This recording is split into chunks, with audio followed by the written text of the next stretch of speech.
I Yeah. see no rush to put weight on athletes. Like usually their best skill is, being reactive and bouncy. And the last thing I want to do is add more weight to you if you're not strong enough to handle that. What's up, everybody? I'm Justin Miller, owner of Legends of Athletics, and this is another Legends of Athletics podcast. We have another great guest.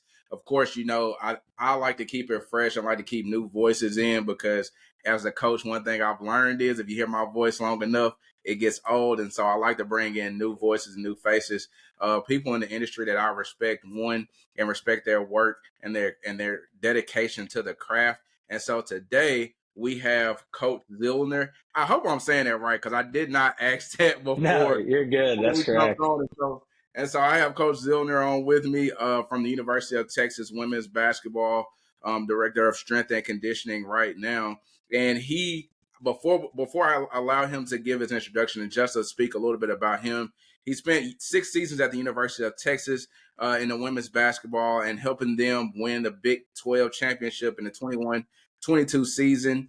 And before that, he was at the University of Kansas. That's where he started his career as an assistant strength and conditioning coach for men's and women's sports to the likes of women's basketball, softball, women's golf, and tennis, and also men's basketball. Am I correct? That's correct. I got you. And so then we went on to the University of Illinois, where he was helping with volleyball and women's basketball there, as Southern Mississippi. And so it's a small world. If anybody knows where I'm training at now, I'm in Meridian, so I'm roughly about an hour or so and some change from Hattiesburg, where Southern Mississippi is at. And so, Coach, I appreciate you for your time and appreciate you for jumping on a podcast with me. And I'll allow you to kind of tell us a little bit more about yourself. Yeah, thanks for having me. It was great making the connection. Both, I worked in Mississippi for almost a year, and then you've been down there your whole life, so it's kind of Yeah. cool to connect the dots with that. Yeah, I'm entering my seventh season here with women's basketball. I'm the head performance coach. I also assist men's basketball with all their strength and conditioning needs. This Hmm. is the longest stint I've been anywhere, and Texas is a cool spot. It's super competitive. The standard of excellence is if you don't finish in the top 10, like your head's on the chopping block. So that constant Exactly. pressure around you is awesome. We get some great coaches that come through here, athletes, and I can't pick a better place I'd want to work. Hmm. And that's one of the things that I will say, like we kind of talked a little bit briefly before we jumped on about the differences in geographic locations. So Coach Zillner has had the opportunity to one grow up, I believe, grow up in the Midwest, correct, and Correct. then come south, and then now he's in out west in Texas.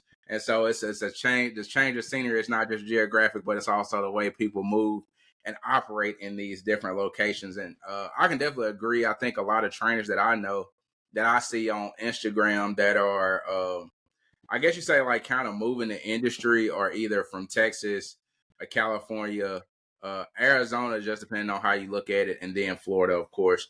And that's awesome. I couldn't imagine. I wouldn't say Mississippi is a place where it's a highly competitive right now, but we're trying to get there. So you work with basketball, and of course we know basketball players a lot of times talk about their not wanting to go to the weight room because they don't want to mess up their shot, their jump shot. So the first question I ask you is, are there any myths to dispel in regards to basketball players lifting weights for performance in their sport, or any athletes outside of just basketball?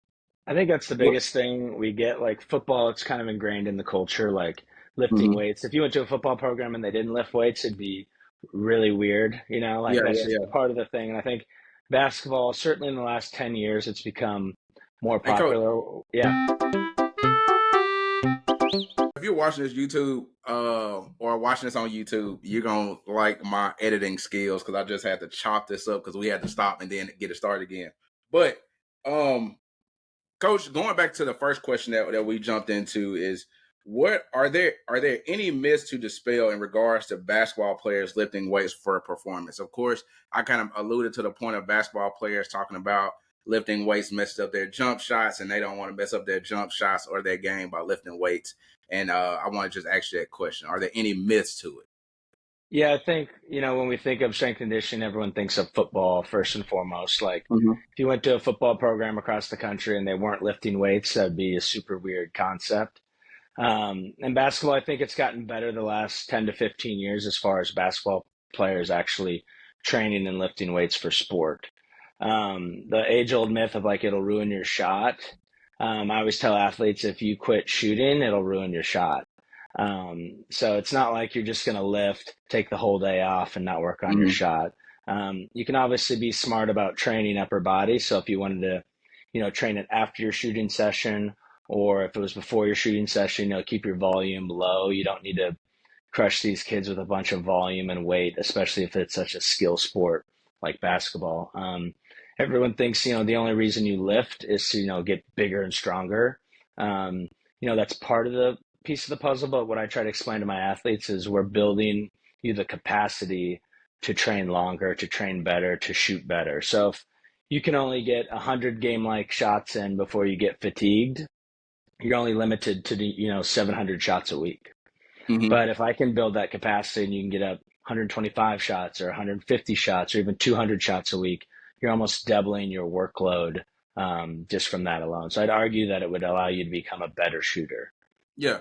So for me, one way I've kind of approached it, because I know we talked about this, and I was telling you like I hadn't had that many basketball like athletes as far as private coaching over the years, but as far as the way that I've attacked it through the private sector and we've had success, it's kind of like you said, just knowing my volume rates and then knowing what I want to do for the day and then scheduling that accordingly. Usually for me, when it comes to basketball, one thing I like to do is like do the court work. Like if I have a leg day, right? Or we have lower body heavy day, I like to schedule that court work to come before that. That way, I'm not interfering. Me personally, I'm not interfering with what the athlete does.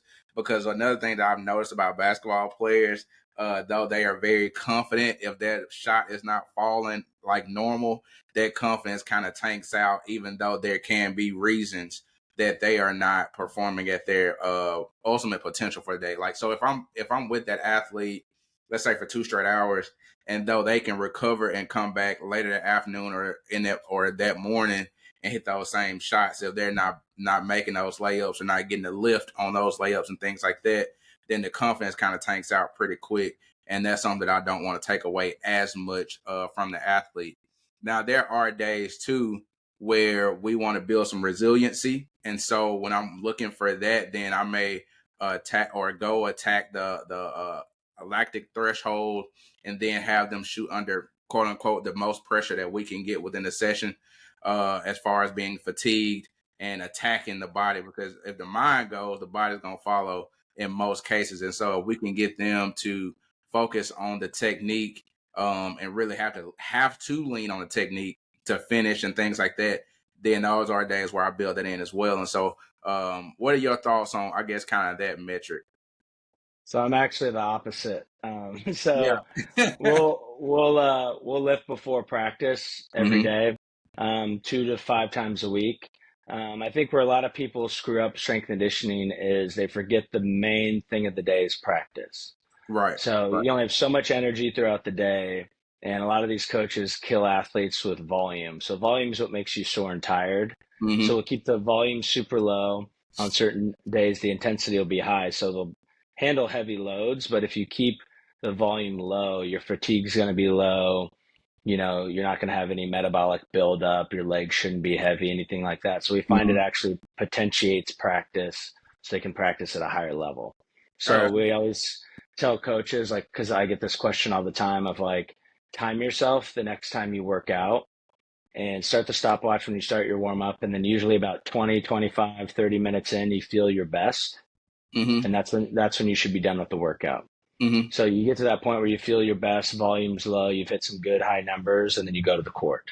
Yeah. And then what we'll do is after the practice, if we would need to hit any volume things, anything like that, we'll do that. But for the most part, like they get all that stuff on the court. Like I think basketball is the most dynamic sport out there. You got to run, jump, Hmm. cover distances, all that kind of stuff. So I don't really worry. Everyone tries to put weight on these college kids. Like you need to get to this certain weight or look this type. But if like you look at the NBA, like everyone's or WNBA, like everyone's long and lean.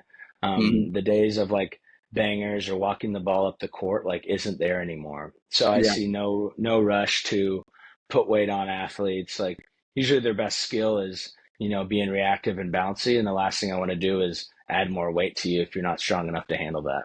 Exactly. I think again, or not think, but the way I kind of approach it, because I'm training athletes in the private sector that are in high school and they're transitioning up to the collegiate ranks, I leave that up to y'all.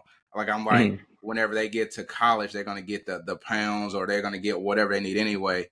Let's just focus on what they're good at now and bring up some of those weak points as well to try to make them more rounded and well off going to that level more so than taking the responsibility, like you said, taking the responsibility and putting it on my shoulders to say, oh, I got to get you bigger and we got to get stronger and we got to get more explosive and we got to do this. Like just taking it and simplifying that process to get them to that point. I think the reason that some coaches and some people feel that way is because of you kind of get this intimidation thing that goes on in your mind where you feel like you look at the third year or the junior or the senior who's been in a program and you forget that they were once freshmen and sophomores and worked up to that point.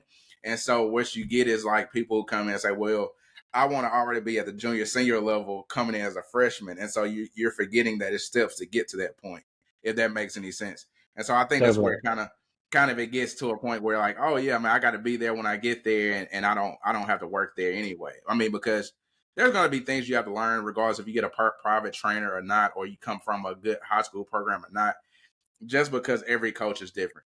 So there are going to be things you have to adjust to and things that work for you and things that don't. One thing that I'm going to ask you this is like looking at strength and conditioning.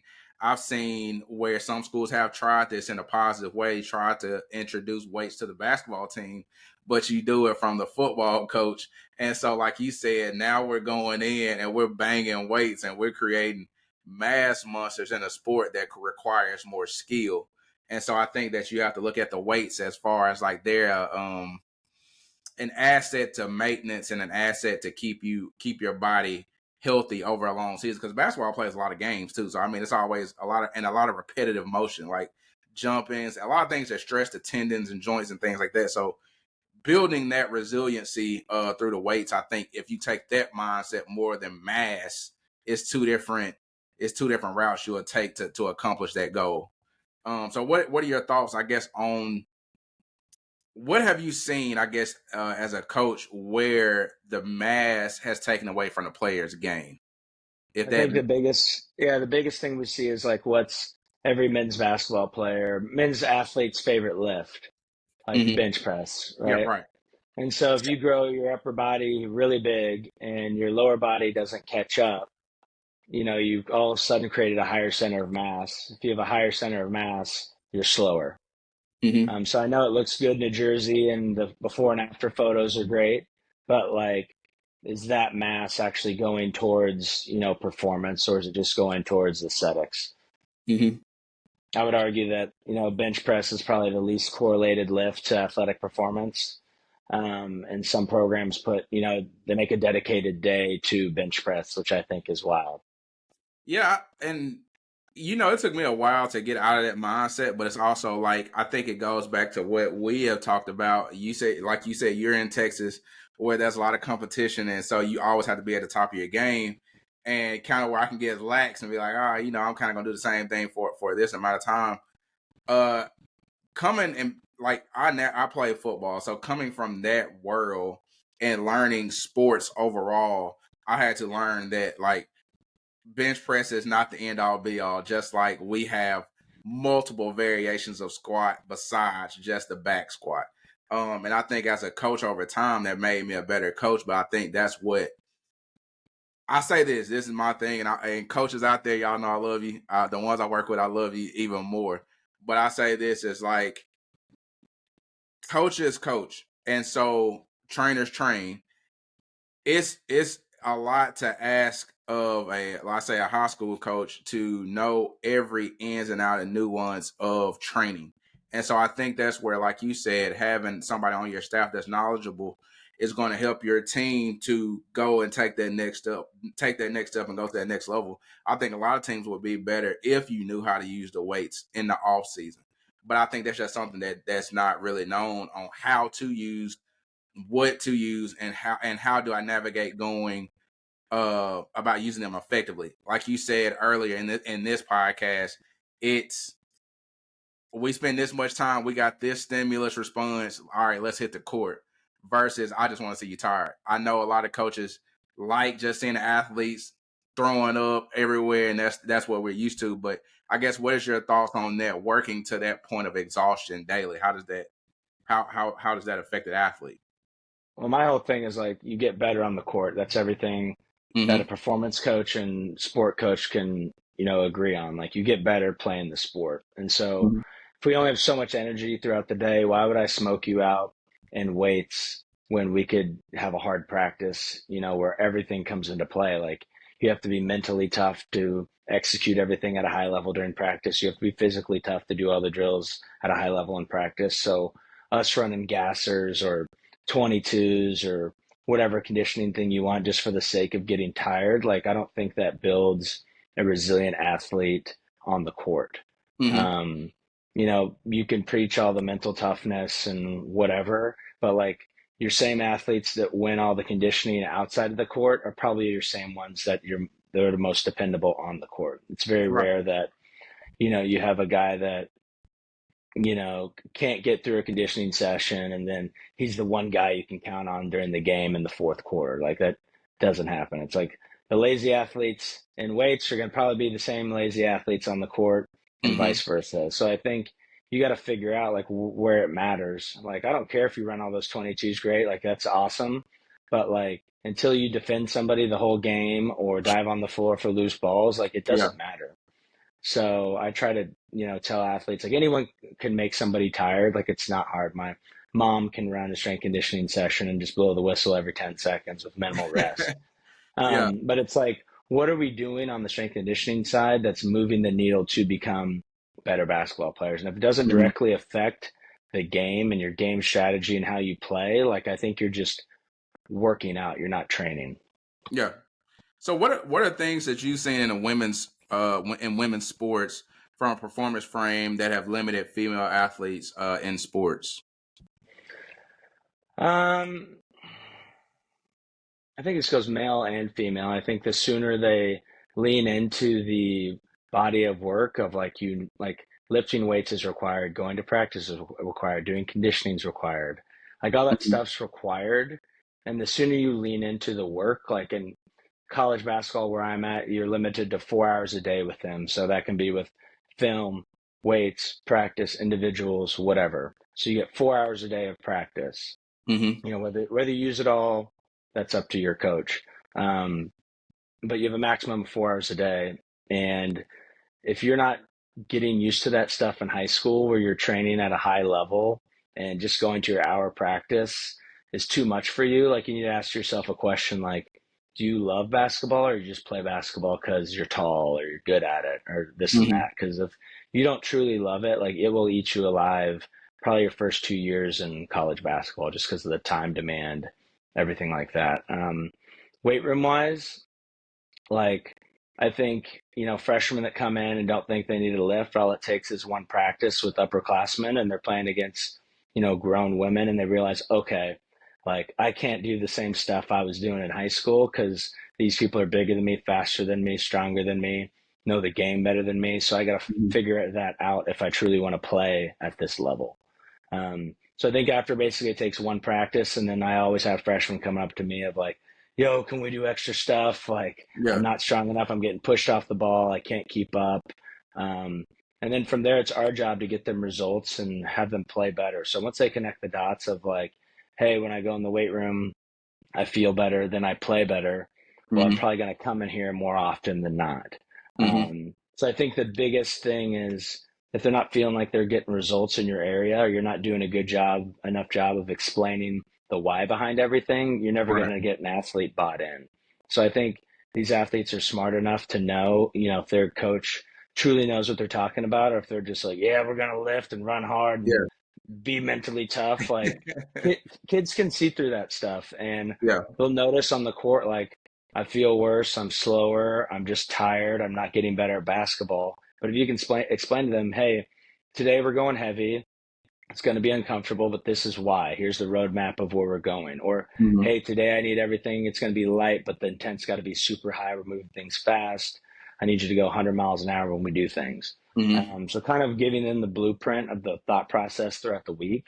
And I think you've done a really good job of that when your upperclassmen are all of a sudden coaching the underclassmen of, hey, this is why we need to go heavy today. Hey, this Right. is why conditioning's hard today. Hey, this is a recovery day. This is how we take care of our body. So it's kind of educating the athlete, and then from then, it's all up to them if they want to get better or not. Yeah, I think I would agree with you 100%. I think I was listening to a podcast this morning about a coach. It was a private coach and a collegiate coach, and like you just alluded to the point of like the constraints of each one. In private coaching, we kind of get kids who are in almost perfect scenarios, right? A lot of times they want to do it, somebody's paying money to do it, and so they're bought in because I mean, you're investing in yourself. The thing is, within college, like you said, getting 4 hours a day with an athlete and having to divvy that up to work for everybody is a challenge in itself. And so I think that strength and conditioning coaches on that level definitely have to be tuned in to what you want to do and have a thorough plan of execution for that every day. The thing about communicating is is major. Communication is everything. A lot of times the athlete only knows what you tell them. So if you tell them in the off season you need to get bigger, they only heard get bigger. They don't know how to do it. They don't know the why to do it. They just gonna go and do whatever it takes to add on that mass, like we talked about earlier. But that would lead me to asking you this: how can high school coaches, if any way, how can high school coaches better prepare athletes going to that collegiate level? Let's say within the sport of basketball, we'll stick there. The biggest thing is like having standards and then holding these athletes to those standards. So I think too often in high school, especially like an athlete that you get at a high major school, like they're the best athlete in their state. Hmm. And so you can tell the big difference of coaches that had these athletes and held them to a high standard. An athlete, and then coaches that are like, you're the best player in the state. Like, if you want to practice today, cool. If you want to, go half-ass, cool. Right. So I think the biggest service you can do to these young athletes is teach them the importance of work ethic. So practice is required. So, like, what are you willing to do outside of the hours of practice and games to get better? And you might be great in your city or your state, but if you really want to be successful at the next level, like you got to find different ways to separate yourself. So get in those Hmm. habits early of every day I'm going to start small, like I'm going to shoot 50 free throws after practice. Takes 10 minutes. You do that every single day. Okay, that's going to turn to, okay, after practice I'm going to get an individual in with one of my coaches, or in the morning I'm going to get an individual, something like that, where you can sneak in extra work to kind of separate yourself from the competition. Hmm. Because the age old thing, there's someone else out there doing more, better, whatever. Right. Right. Right. It's like, do you want to be that person, or are you just going to be the one that's like, I'm talented, doesn't matter if I come early or stay late, like that's just me. And then I think you'll find out real quick, like at the next level, everyone's just Yeah. as good or better than you. So it's like if you instill these habits at a young age, then it won't be such a culture shock when you have that 4 hour day of film practice, meetings, weights, and then Hmm. all of a sudden you got to get in your 1,000 required jump shots. Like it'll just be part of what you do. It's already in your DNA. These athletes, I mean, their favorite players are your Kevin Durant's, your Steph Curry's, your LeBron's, and Kobe Bryant especially. It's like tell me one Kobe Bryant story where he came to practice 10 minutes before, didn't eat breakfast, the second practice is over, he jetted out the door. Like Yeah. everyone knows what to do, but what separates people are like, are you going to be the person that gets there an hour before practice to get up shots? Are you going to be the person that stays after and gets recovery and eats correctly? Are you going to be the person that comes back later that night and shoot? And if you're not that person, then you need to change probably your goals of where you see yourself going, because it's not going to Hmm. happen. Like every athlete and every person, like if you want to be successful in business, sports, mom, dad, you know what it takes, but are you willing to go the extra mile, put in that extra 10 minutes, 30 minutes, 1 hour of work a day to be, who you want to be in the future? Hmm. So I think it's kind of getting them to buy into their own dream. I think it's really easy to say, like, I want to be an All American. And I'm like, Yeah. okay, I've worked with, a bunch of All Americans, and these are the 10 things they had in common. They took this area seriously. They obviously went to practice and all that stuff, but all the work they do outside of that, all the film they watch at night, like they're not sitting there scrolling on Netflix, like they're watching game film. Mm-hmm. And if you're not willing to put in that type of effort, like change your goal. You just want to be an honorable mention conference player, or you just want to be a role player on our team. Like that's fine. Like every team needs those, but if your dream is to play at the next level, your habits have to be next level habits. Mm-hmm.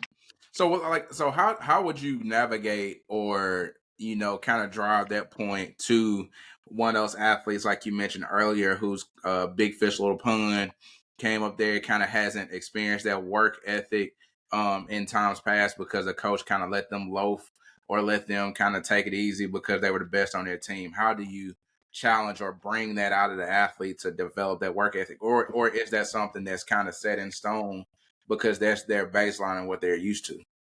Yeah, I bring them in there and we sit down every day and it's fun. I'm like, what's your goal? Where do you want to be at the end of this year? And the player tells me, I want to be an all conference player. I'm like, bet. Okay. So these are the things you're going to have to do and change what you're currently doing to get to this point. I'm going to coach you like you want to be an all conference player. If that's too hard for you and you want to change your goal, let me know. But I'm not going to let up because that's your dream. It's me. It's my job here. That's why they pay me to get you to your dream. Mm-hmm. So if that's too much to handle, then let me know. We'll change your goal. You want to be the fourth player off the bench. Cool. Fine with Right. me. We need those players. But if you really want to be an All-American or whatever, like I've trained NBA players, WNBA players, All-Americans, like I know what it takes. I have the blueprint. And just are you willing to follow the directions and do it? And if that's not what you signed up to do, or it's a little too much than what you thought was involved, then change your goal. Like Mm-hmm. I always tell people, like, when they don't want to come in earlier, they're half-assing stuff. It's like, that's fine. It's your career. Right. And, I always tell them all the time, and I sound like a broken record. My worst fear is they wake up when they're 35, they're watching a game, and they're like, shit, I wish I would have put in some extra time. Mm-hmm. Like, no player ever has been like, man, I wish I spent less time in the gym.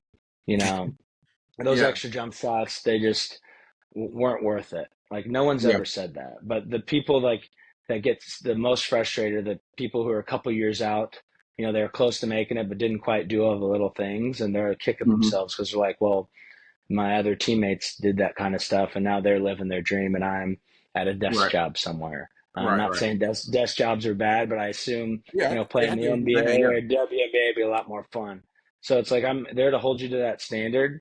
And the goal is that you don't need me and you can hold yourself to that standard. I'm the one telling you like, hey, let's chill out. Let's take an off day today. Like you've already put in the work. Let's get some recovery in. Whenever you see athletes, and I think it takes a while to see, like you have to have a big sample size of athletes to see, you can see the difference in those who can and those who cannot. Um, there are a lot of kids that are talented that will jump off the paper or jump out of the camp on you for that day. But then the thing that separates the good from the great to the ones that make it, the ones that don't, is consistency. And I think that's kind of a point that you alluded to. Can you do it day in and day out? Can you give me not be the best, but can you give me your best day in and day out and reach your level of a standard that is unmatched? Because at the top, I'll say it like this, right? When I look at I'm gonna shout you out. I'm gonna say when I look at your content on Instagram, I look at your podcast co-host. I don't know who's the co-host, but Tim, Coach Riley. I look at Phil DeRue. I look at a lot of these people, even coaches that are at the top of their field that may not be as big on social media. When I look at them, what I see is consistency, and what I see is able to deliver day in and day out and make it look easy. That's why I say when you're a professional, you make it all look, everything looks the same.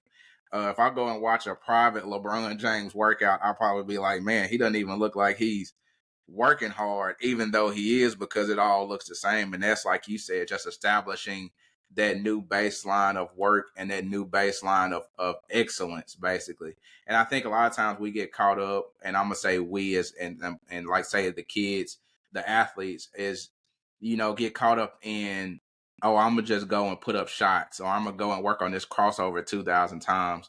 But like you said, that crossover is good if I got the weight room with me, if I know when to use it, know how to use it, and know my time. And I say IQ is everything in sports. you can have the moves, but if you don't know when to go to the tool bag and use them, it doesn't mean anything. And I think it's easy to get caught up in, what's flashy on Instagram. If I see back in the day, I'm gonna use him because I'm older, but hot sauce or something like that, and doing the shirt trick and doing that 2,000 times, you'll never use that in the game. But if you work on like the simple things, shooting off the dribble, one dribble and go where you got to get to, one move and go up with the jump shot, that's a collegiate level player. And that's something that I preach. I say, well, look at college basketball and look at the NBA. Kind of the same, a little different in certain aspects of it, the way they play. But if you look at them, they're not taking, and I'm talking about basketball, they're not taking all day to make something happen because you just don't have the time, especially with a shot clock. We don't use one in Mississippi. And if y'all watch basketball, you'll see what, if you have a shot clock, I need you moving within the flow of the offense to help us get to where we got to go. So what's something that you see that shocks a lot of players coming from the high school level to the college level, like in their adjustment period? What's something that you've seen that is I guess a common thing that kind of shocks players in the shape or whatever? I think first and foremost, it's like just the volume of work that's required. Like your days are booked. Like the second you get up at 6:30, like Mm-hmm. at least for our student athletes, like they got class till noon. They got to get a quick lunch, then they got to go to treatment, and they got to lift weights, and they got film, then they got practice, and then they got to get extra shots up, and then they got to get treatment, and they got to do homework, and by that time, your day's done. Mm-hmm. So that's why I always tell them, like, if you don't truly love this stuff, like it's going to eat you alive just because it's your whole day is dedicated to that craft. So that's why I can't stress enough to these younger athletes, like get used to having a busy schedule and being valuable with your time. Like don't waste your time just messing around on your phone or all these other things. Like if you really want to be great, some things have to be sacrificed. So, college, if you're not an athlete, like it's a social time. Like go to class, hang out, go out on the weekends. But if you're a college athlete, like you can do that stuff from time to time. But when it interferes with why you're there to play that sport, then it becomes an issue. So Yeah. I think a lot of athletes they just get overwhelmed because they're in a new city. Usually, a lot of these kids are from out of state. And so they're on their own for the first time. They don't have mom and dad waking them up, making sure they get to school or they packed their lunch or did their homework.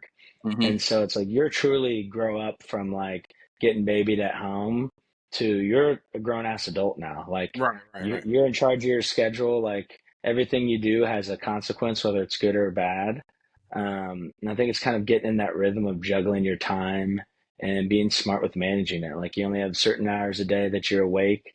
We need to make enough time where we sleep and recover, but really prioritize those days, the night before. So we always talk about before you go to bed, write out your day. So, like, are you going to have time to get lunch tomorrow? What are you eating for breakfast? Like, where do you have to go for study hall? What time's practice? And then you kind of work backwards from there. That way, you're not starting off the day and you're like, oh shit, I have no idea what I'm doing Yeah. today. Yeah. So I think it helps eliminate some of that anxiety that comes with, the constant stress of athletics. Also, if you go to a big school, like, it's super demanding. Like, we're trying to be a top 10 team every year. And so that starts from the top. So coach is going to ask a ton from you. All of his support staff's going to ask a ton from you. Um, every game, it's a pressure filled game. Like if you lose, it does feel like the end of the world. Mm-hmm. It's not like AAU where you got 6 games in a day. And if you lose one, doesn't matter. Like every game matters. Every practice matters. So I think you can block things up and just get through one day at a time of knowing like this is what I got to get done accomplished. That'll make your life a lot easier. So, what is your philosophy in regards to sports performance when it comes to training your athlete? What's your philosophy on it? I think, now in my career, it's like way more like if you can't move, you can't play. And Mm-hmm. so I go through, and I'm lucky because I have 15 athletes. And we go through and, sports science test everybody, force plate scans, um, all these other metrics we get on them. And then we kind of figure out, I like to see them play and figure out, okay, they're slow in this area, they can't defend, why? Um, and then figure out like, okay, if they're a bad mover, why is it? Are they too stiff? Are they too compliant? Hmm. What things can we do in the weight room to make them better movers? And so I chase movement over weight room numbers all the time. Getting a chance to kind of work with some of these NBA players, like strength is very position specific. So if you want to pick a really good weightlifter, you're going to pick someone who's short, long torso, Hmm. and they're going to be really good at back squatting, benching, deadlift, all that kind of stuff. So that's what we classify people as strong. Yeah. Like they're strong in that position. But if you're an ideal basketball player, you got a short torso, long limbs, you're probably over, 6'5". And so that's the last person I would want to create to be a good weightlifter. Hmm. And so we can't look at them as like, oh, they're weak or they're not strong enough. It's like, okay, they might be weak in the back squat.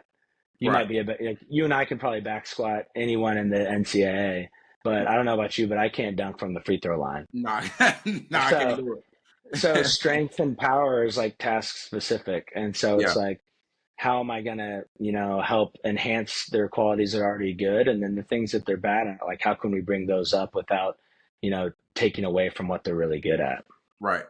I will say like my philosophy is, let's improve the strengths, let's bring up the weaknesses, and try to peak at the right times. I'm a big believer in peaking. If you say that, so like peaking in regards to let's say I got an athlete that's checking in. Let's say they have to report to Texas. They have to report to you in May to start workouts.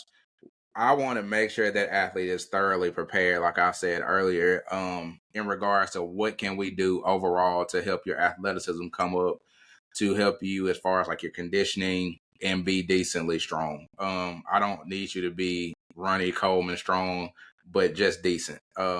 Basketball is one of those sports that, as I've trained it, and even when I work with teams, it's just we want to get better at the movement. I don't really care about the weight. I just want you to use the movement to help you on the court or help you, you know, if you're doing a crossover, or you're doing a jab step, or you got to sit in that triple threat position waiting on the 3-point line to get the ball. Like I just want you to get good at holding the isometrics, overcoming isometrics and things like that. I want you to be able to explode when you get the ball. So if they swing the pass to you, that first step is a good step. Those are the things that I kind of look at, that I say, well, this is what I think or what I've seen as being a great basketball player, and I've seen help players be successful at the next level. Like you said, we have to look at what is strong. Like what do you classify? What nobody really knows what strong is. We know what we perceive it because it's subjective. Like when we look at football players, say, "Oh, they're strong," but like, what is a strong basketball player? What is a strong tennis player? What is a strong, cross country runner? Things like that, because that's completely different. The demands of the sport are different. So they're not hitting another 300-pound man and having to move him against his will and push him upfield. It's more so like attacking the body, learning body position and angles. And so I say all that in a long form way to say that I definitely agree with you. I think it's philosophy is everything when it comes to performance coaching, because that allows you to know where you're going to go and what you're trying to do and what you want that athlete to do at the end of the day. And it also allows you to know what you can and cannot do as far as like within your own regards. um Training many different sports, has that given you more confidence as a coach, or how has that helped to mold and shape you as a coach? I mean, I got really lucky when I was an intern at Kansas. My primary team that I was responsible for helping was track and field. So Mhm. track and field's the most objective sport on the planet. Like, did they get faster? Did they get slower? Did they throw Yeah. further? Did they throw? And Yeah. so we could actually see, we'd have their practice plans of what they're doing in practice. We'd overlay that with what we're doing in weights. And then if they got slower, it's like, okay, is it stuff they're doing in the practice? Are we not complementing practice well enough? Hmm. Of things in the weight room we need to change, what's their technique like? And then you kind of tease down of like, okay, we made the high jumper jump, higher. Right. What was the program look like? We made someone sprint faster. What did the program look like? And then from there, I think if you can work track and field, like every sport has a component of running, jumping, or throwing, any like field sport. And Hmm. so it's like if I know how to enhance those, you have every energy system. So you have sprinters to throwers to distance runners to multis, and you're training every different energy system too. And so I think, getting those top athletes in track and field better, I can think it can lend itself to any sport, just because every sport if you're on the field or court, like you run, Right, and right. those that are, faster, usually tend to be better at those certain sports. Yeah, and I think again, not think, but going to energy systems, I think it's about what you train and what you want to get out of that. What outcome do you want? That's what we're aiming for. I think when you were talking earlier about anybody can get somebody tired. I think that's where we get to, like, do you know what energy system to train and how often to train it, and the consistency there versus just staying in a lactic threshold and hammering that and frying CNS systems everywhere and saying we're a better team. And I never recovered from the week before. Uh, that's something that I see in football a lot. So that's what made me think of when you said the energy systems, like football players.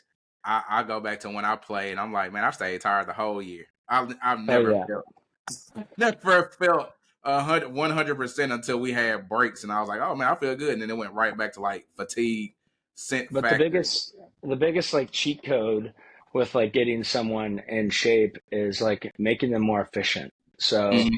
if I'm more efficient in my movement, it's going to take me less energy and I can put more force into the ground to do a given activity. So Hmm. if I'm a better mover, more efficient, like all of a sudden I got in better shape without, dragging someone through the dirt. Hmm. If you're just constantly training athletes so hard that they can't recover from the stimulus, then you're Yeah, really operating below baseline all the time for this fake mental toughness stuff. yeah. And I think it's like you said, that, and then work capacity. Like, what do you want them to do?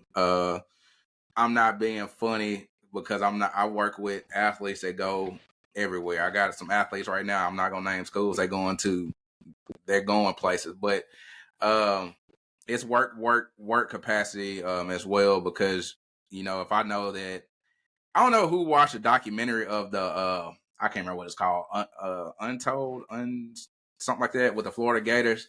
I was like, that style of training is Oh, hit insane. training. Yeah. Yeah. But if that's what you want to do, I gotta prepare you for that.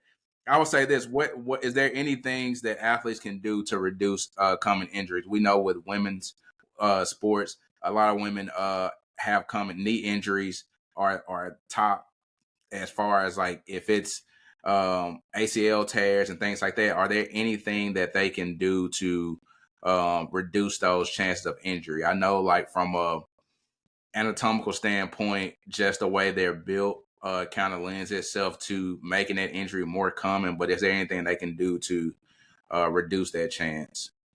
I mean, we always talk about, strengthen their legs, all that kind of stuff. But if you look at most injuries, like it's usually because you're in a fatigue state or you've done too much too soon.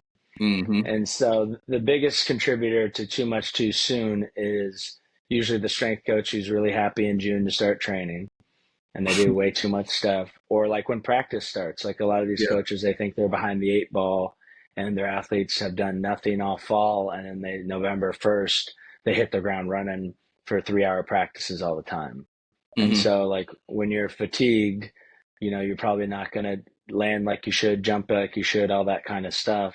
And that's usually when we see athletes get hurt. It's very rarely that athletes get hurt when they're feeling good, Mm-hmm. not fatigued in the off season type thing.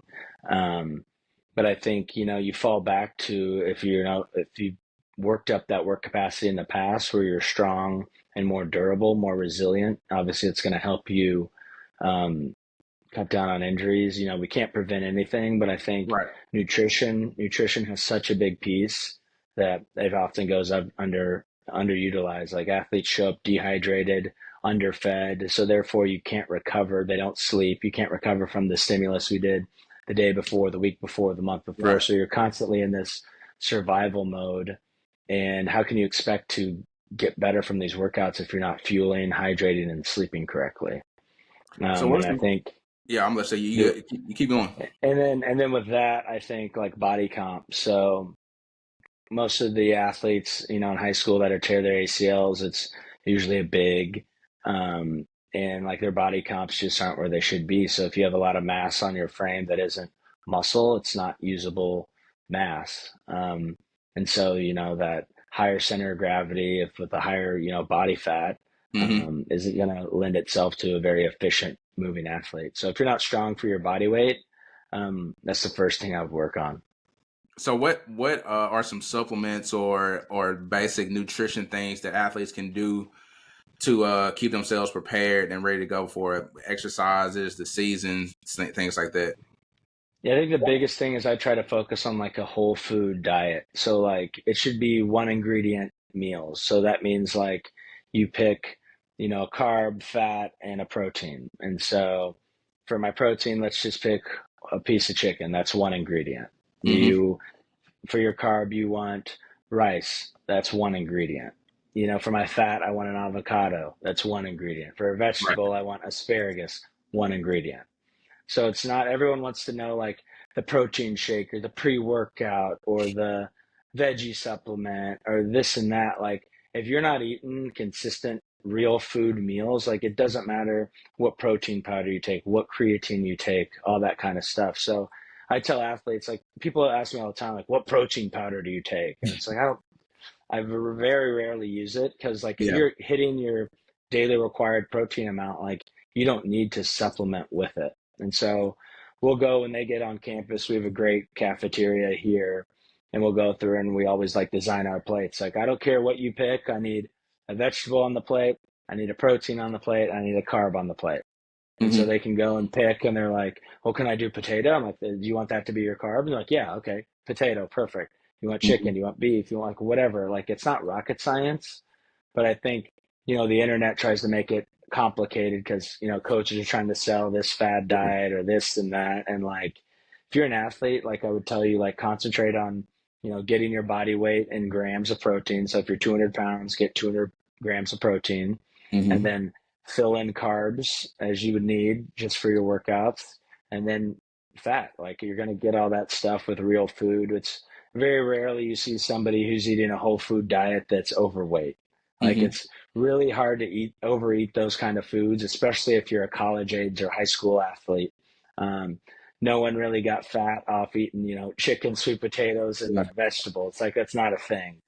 Um, but I think trying to eliminate most of the crap from your diet. So like, that sour gummy worms probably aren't going to be the best thing I need to eat during the day. Chips probably aren't going to help me go where I want to go. Hmm. Um, Try to encourage drinking water. So like Gatorade's all right, like when you're playing the sport, but like you shouldn't be just sipping on Gatorade or juice throughout the day. Right. You're not 2 years old. You don't need apple juice every meal. Like cut that stuff out. So it's like if you really want to feel better, like you're gonna have to fuel yourself correctly. And then if we want to go, they're doing all those things correct. Protein powder, whey protein powder, I think is fine if you're having trouble reaching your protein goals. Creatine, I like this because it's the most researched supplement around. It's super cheap. And then Hmm. vitamin D, most athletes have low vitamin D levels. So I think those three are the best. And then, you can't, if you find yourself always sick or tired and all that stuff, it's probably your diet. Like if you feed your diet or your body crap, you're probably going to get crap in return. Exactly. Um, so I always tell them like, we'll try to relate things back. So if it's like they ate a good lunch and they felt good in practice, try to relay the message of you had a great lunch and then you had a great practice. Like these things correlate, do this every day, or vice versa. You didn't eat all day, you had animal crackers before practice and you had the worst practice ever. Like Yeah. that's probably not what you need to be an elite level athlete. Yeah, and I think I will say it's hard. It's hard to reach the peak of where you want to go if you don't give your body the gas, as I say, the fuel to do so. The demands are too high day in and day out to not eat or not be properly hydrated. I think as far as like we know the benefits of sleep. Realistically, Fortnite is the craze. So I mean, I think that's a part that you have to depending on where you at, you have to lean in or lean out to the athlete, and like you said, just convey that message. Just be a good communicator of why we need the sleep and rest, and why how that affects you daily. That's something I think I may I think I'm gonna take that from you is uh just mirroring what happened that day. So if it was a good workout, hey, do the same thing tomorrow. And if it wasn't, kind of let's dissect why it was not, and I going. think the biggest thing is like the earlier they can figure this out, the better. Like, Hmm. we've all been in college and you need about 4 hours of sleep, a Hmm. coffee, and maybe a lunch if you can get one, and you'll be fine. Yeah. Like, chances are you'll be fine. But could I have been better if I did all those other things? Absolutely. And it takes, once you're older, to kind of get smarter of like, yo, if I don't get my 7 to 9 hours a night, like I'm screwed the next day. Right. And so it's like I need to prioritize that sleep over whatever show I want to watch. I don't play Hmm. video games. I'm too old for that. But like Yeah. whatever show I want to watch, or if it's a late dinner or something like that, like just know like, okay, I'm going to be up. I'm choosing to be up to watch the last episode of whatever show this is. It's only going to Right. let me sleep 6.5 hours. You're going to probably not feel your best the next day. Like, is this worth it?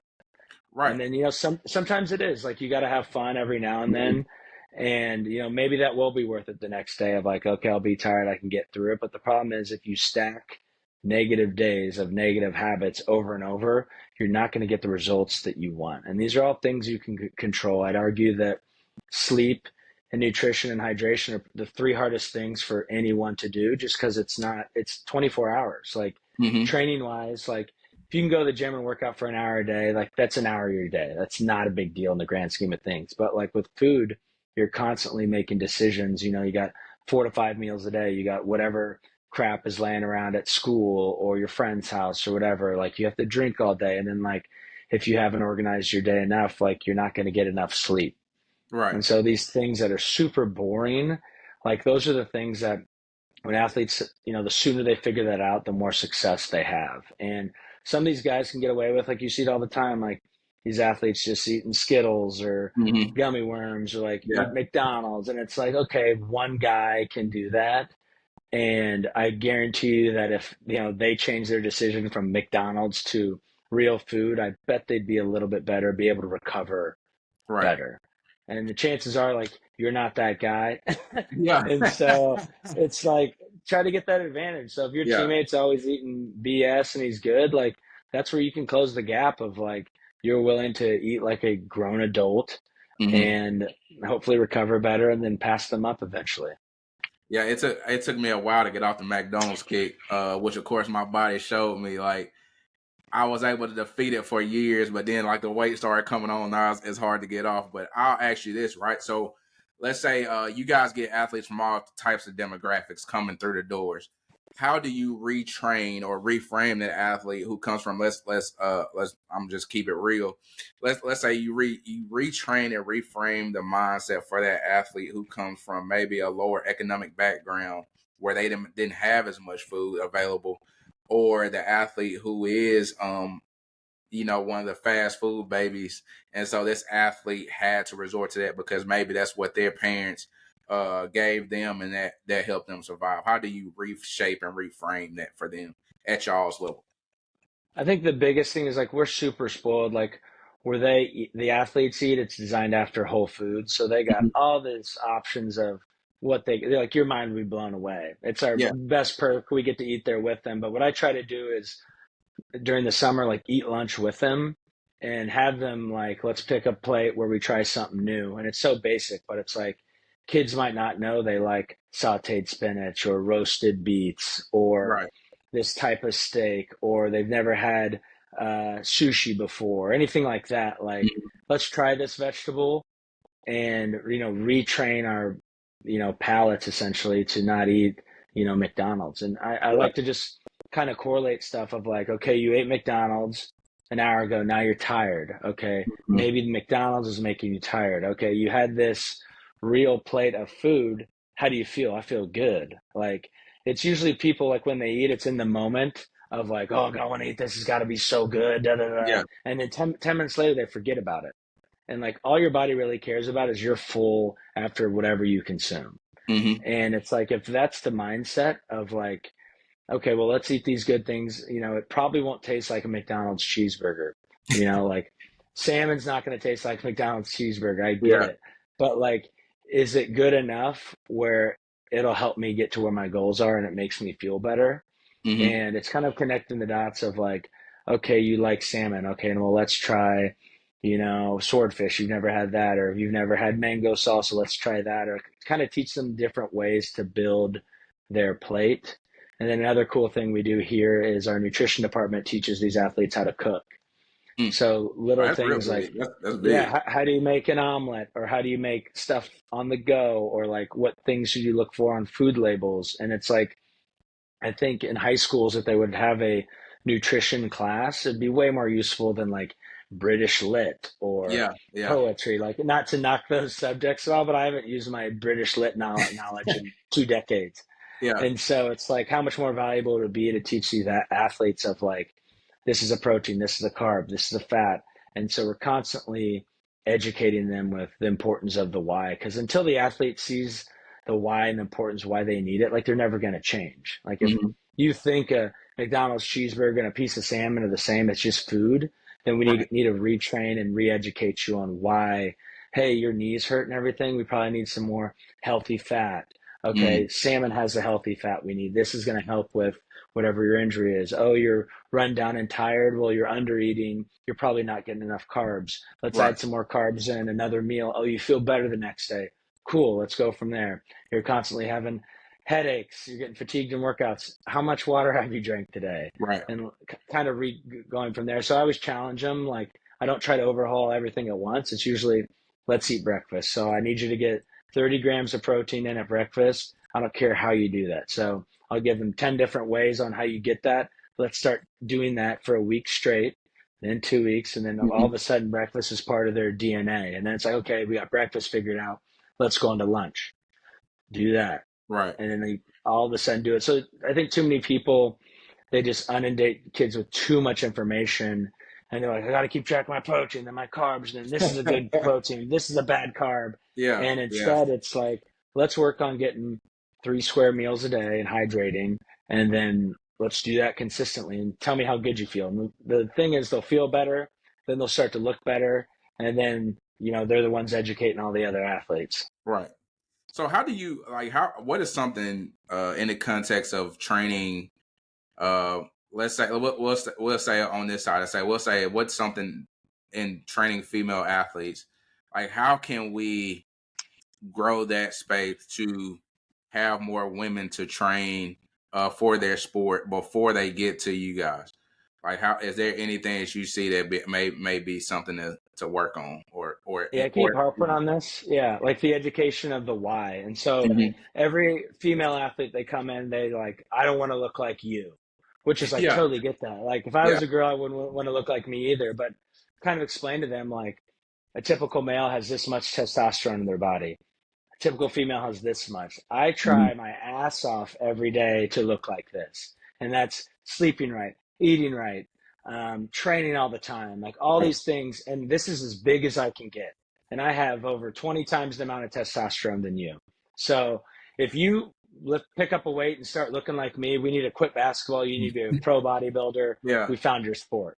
yeah, But that's right. Like, my goal isn't to turn you into Ronnie Coleman or Arnold Schwarzenegger or anything like that. It's just to make you the best version of you. So mhm, once they understand, like, if you're trying to build a 3-story house, but you only have 2 stories worth of material, doesn't matter how hard you try, you can't put on that third story. So exactly, for eating correctly, like, it doesn't matter what kind of training we do. Like, you're not going to put on big amounts of muscle because you just won't have the calorie surplus to do so.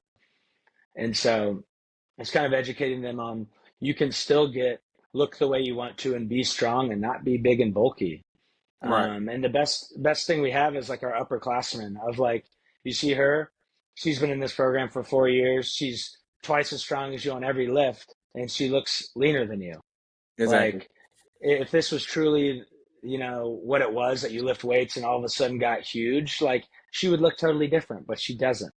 exactly, Um, so I think, and then seeing like, being strong is cool. Like, I try to make that part of our DNA. Like, we don't want any soft chicks in our program, Hmm. and like be a grown ass woman and get stronger. And I think they can see that weight moves up. And then I think when they see like, okay, we got an upperclassman benching 60s, like that's Hmm. cool. Like I want to get there. Yeah. Like we got someone who can do 10 pull-ups. I want to do that. We got somebody who can hang clean 135. I want to do that. And Right. so the longer you're at a place and they can see others ahead of them getting stronger, they'll know that like that's the new standard. So when I first came Hmm. to Texas, like for cleaning, like hang cleaning greens, which was like 90 pounds, was like the most anyone ever done. And so when we got to blues, people were like, oh my God, like blues, like there's no way I could do that. And once everyone does that, that's like the bottom standard now. Hmm. So Of what? like you raise that bar and then the kids want to have competition and get to it. And I think like that's something I've learned really over the years is like competition is the best motivator in a lot of cases. A lot of athletes want to be athletes regardless. They're competitive, so let the competitive nature take over, and that also makes a better athlete when they can train and be competitive. One thing with weights, I say with the guys side, I'll get you to weigh in on this as well. Is like with the guys, it's easier to get them to buy into weights because of things like bodybuilding. But then you get athletes who train like bodybuilders and get blocky and slow and stiff and not as athletic. How would you frame that? That how would you, I guess, give advice to those guys? I think the biggest thing is like, what athlete do they want to be? And then you can kind of see like, okay, do you see anyone in the NBA with 22-inch arms? Like, probably don't. Exactly. Like, let's chase something else. I think men and women are different with training. Like guys, like if you tell them to take 5 pounds off the bar, it's like almost a ego thing of like, you don't think I'm sure, like da da da da. It's like, no, I Yeah. want you to do it correctly. Like this is what we're looking for. And women, if you ask them to take weight off, they're not going to say anything. Hmm. Um, so I think there's give and take with both. I think you just have to reframe it of like, especially for basketball, like I want you to be able to move. This is why I'm not killing you with volume or curls or whatever. We'll do days throughout the week with our men's program where it's like one day a week after practice, we'll call it the big body bends group and they'll come in and Yeah. do a bunch of curls and tricep extensions once a week and that keeps them happy. Yeah. Um, and so all I really want is them to come in the weight room more. And if that means like, okay, we're gonna do an arm workout, but in the middle of every set of arms, we're going to do, an ISO lower body thing or an adductor thing you hate or an ab Right. thing you hate. So it's basically like you can do all the stuff you want to do, but I need to sprinkle in the stuff we need to get done. So if you want to hit 3x10 bicep curls, that's cool, but I need one set of 1 minute ISOs when you're Right. done. And so And it's kind of a give and take type situation. and that's great coaching. Give and take from the athlete. That's to me is great coaching. That's flexibility, and so it ain't one size fit all. Coach, I'll ask you this: did you ever think whenever you began coaching that you would be to the point that you are today, as far as where you are in your career, even socially and just business? Did you ever feel like you would be at this level?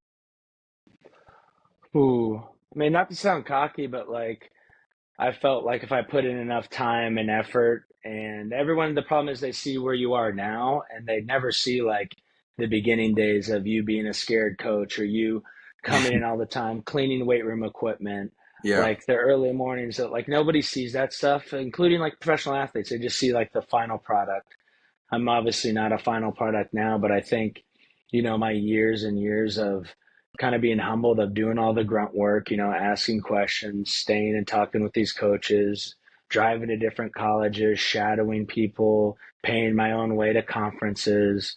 I would pay coaches to, hey, coach, can you give me an hour of your time? I'll pay you $100.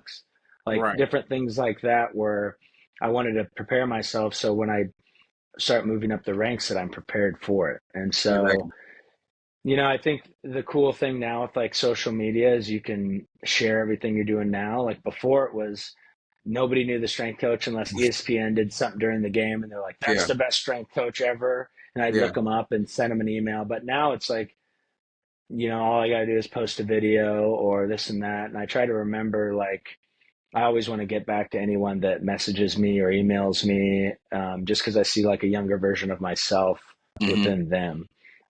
Also, it's kind of a two-sided thing. Like I'm super hard on my interns. Um, I think nowadays, like, everything's instant gratification. Like everyone wants to be 2 months and get a job. And I feel like everyone really needs to kind of pay their dues as far as like, you need to be in there doing the grunt work, learning all the stuff. Like I always tell our interns, like when we're done for the day, if we get done at noon, like what are you doing from noon to 8?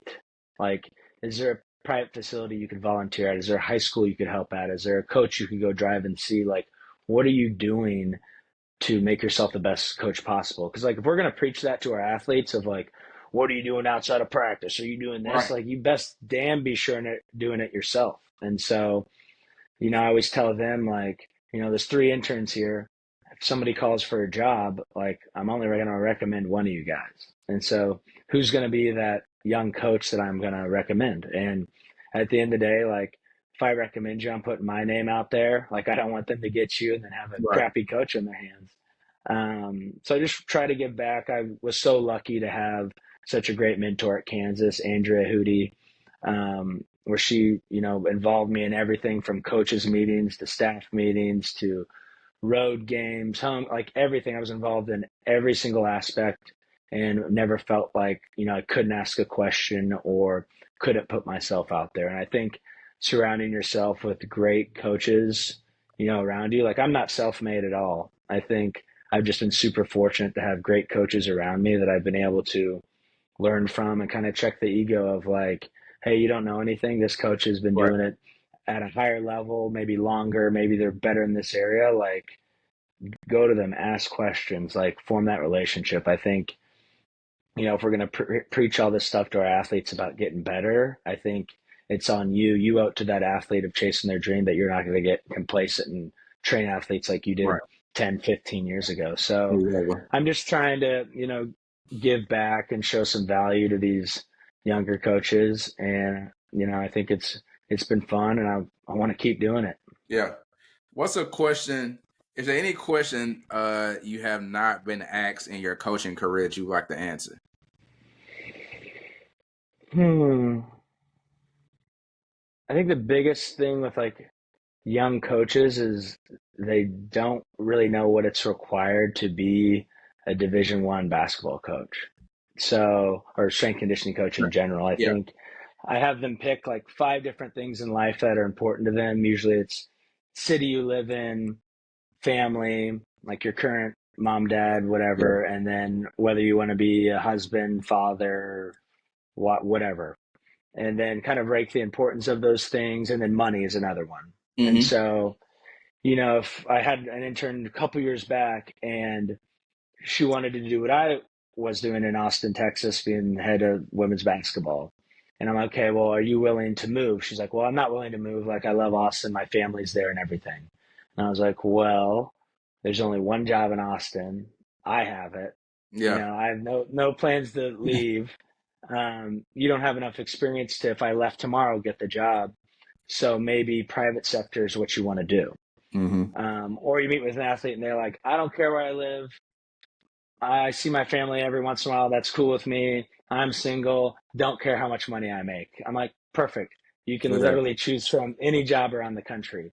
But even if one of those things, like if money's your top priority, like you can make way more in the private sector than you can in, collegiate, professional, whatever. So figure out like what's important to you and then base your decisions off that, because the only person that has to deal with, the repercussions of your decisions is you. So Right. if you think chasing this cool logo is what it's all about, and that's why you're after it, you're going to find out pretty quick, like, that's not the right reason to be doing things.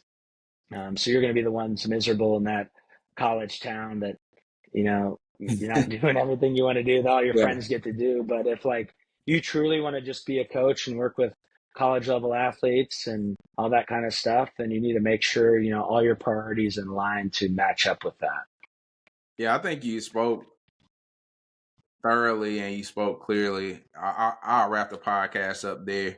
I think you spoke very well as far as like what it takes to be elite at your field, elite at any level. There are going to be a lot of people that look like they may be doing better than you at times.